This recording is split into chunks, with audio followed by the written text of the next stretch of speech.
జగన్ ఇప్పుడు అమిత్ షాను కలవబోతాడని ఒక వార్త వైరల్ అవుతుంది. కాకపోతే అమిత్ షా అపాయింట్మెంట్ ఇస్తాడా అనేది ఒక పెద్ద క్వశ్చన్ మార్క్. అంటే ఈ మధ్య కాలంలో జగన్ ని బీజేపీ కాపాడుతుంది అనేది తెలుగుదేశంలో జనసేనలో కూడా విమర్శిస్తున్నారు. ముఖ్యంగా లడ్డు సంబంధించిన కల్తీ విషయంలో కావచ్చు, అట్లాగే ఆయన మీద ఉన్న అక్రమాస్తుల కేసు విషయంలో కావచ్చు, జగన్ జోలికి వెళ్ళట్లేదు. ఎందుకంటే ముఖ్యంగా కల్తీ లడ్డు విషయంలో అయితే సిట్ ఇచ్చిన రిపోర్ట్ మీద చాలా అసంతృప్తిగా ఉన్నారు కూటమి నాయకులు. ఎందుకంటే వీళ్ళు ముందు నుంచి కూడా దాంట్లో జంతువుల కొవ్వు కలిసిందని చెప్పారు. ఆ సిట్ దీంట్లో ఎక్కడ జంతువు కొవ్వు కలిసిందని చెప్పలేదు, కానీ కంప్లీట్ గా అది నెయ్యి, కల్తీ నెయ్యి, అసలు పాలే లేదు దాంట్లో. అవన్నీ కూడా పామ్ ఆయిల్, పామ్ గ్రోవరాలు వీటి ద్వారా అయింది. కెమికల్స్ అంటే లడ్డు నెయ్యి స్మెల్ వచ్చేదానికి, కలర్ వచ్చేదానికి కెమికల్స్ కలిపారనేది వచ్చింది. అది ఆ మధ్య గుజరాత్ లో కూడా నెయ్యి అలాగే తయారవుతుంది అని చాలా చోట్ల అసలు పాలు కాదు అనేది వస్తుంది. దాన్ని ఇప్పుడు ఈ మధ్య వీళ్ళు కూడా వైసీపీ వాళ్ళు కూడా హెరిటేజ్ పాలు, పెరుగులో పాలు లేదని, పాలు లేని పెరుగని వీళ్ళు ఏదో తీసుకొచ్చి చేస్తున్నారు.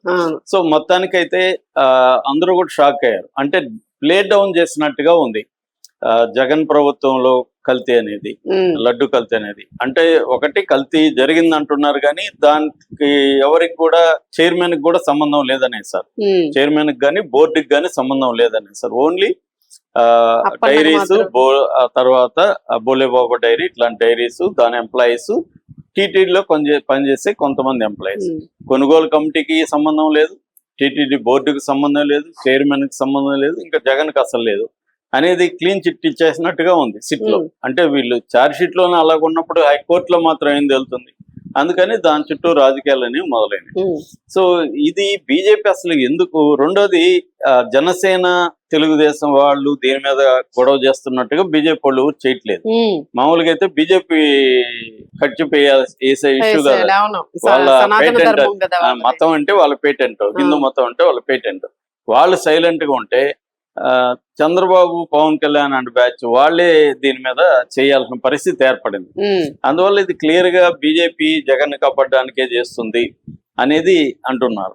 రెండవది బోర్డులో మెంబర్లుగా బీజేపీ సభ్యులు కూడా ఉన్నారు, నేషనల్ వైడ్ ఉంటారు కాబట్టి వాళ్ళలో కొంతమంది హ్యాండ్ దీంట్లో ఉంది. కాబట్టి బీజేపీ ఇవన్నీ అంటే సిట్ గానీ డీటెయిల్ గా వెళ్తే వాళ్ళ విషయాలు కూడా బయటకు వస్తాయి.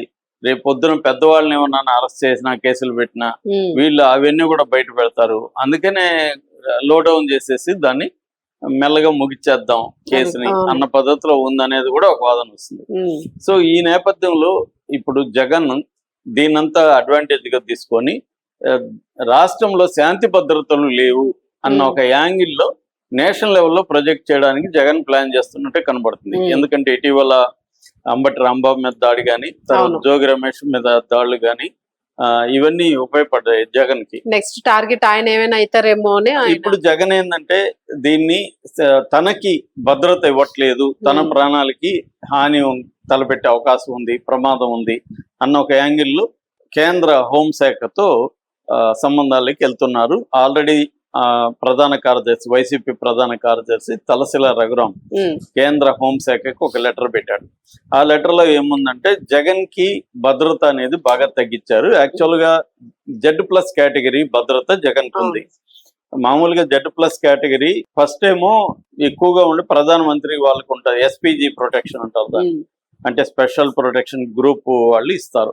రెండోది Z+ కేటగిరీ కింద మామూలుగా జనరల్ గా సీఎంలు అందరికి ఇస్తారు. అది కాకుండా కొంతమంది గవర్నర్లకి, తర్వాత కొంతమంది కేంద్ర మంత్రులకి, అంటే ఫర్ ఎగ్జాంపుల్ అమిత్ షా గానీ, యోగి గానీ, రాజ్నాథ్ సింగ్ లాగా ప్రతిపక్ష నాయకులైన సోనియా, రాహుల్ గాంధీ, తర్వాత కేజ్రీవాల్ ఇలాంటి వాళ్ళకి కూడా Z+ కేటగిరీ ఉంది. అట్లాగే ముఖేష్ అంబానీ లాంటి బిజినెస్ పీపుల్ కూడా Z+ కేటగిరీ ఉంటుంది. Z+ కేటగిరీ కింద ఏమో NSC, national security guards commanders ఉంటారు. అలాగే CRPF, central reserve police force వాళ్ళు ఉంటారు. స్టేట్ పోలీస్ కూడా ఉంటారు. మినిమం 55 మంది ఉంటారు. బుల్లెట్ ప్రూఫ్ వెహికల్స్ ఇవన్నీ ఉంటాయి. ప్రోటోకాల్స్ సపరేట్ గా ఉంటాయి.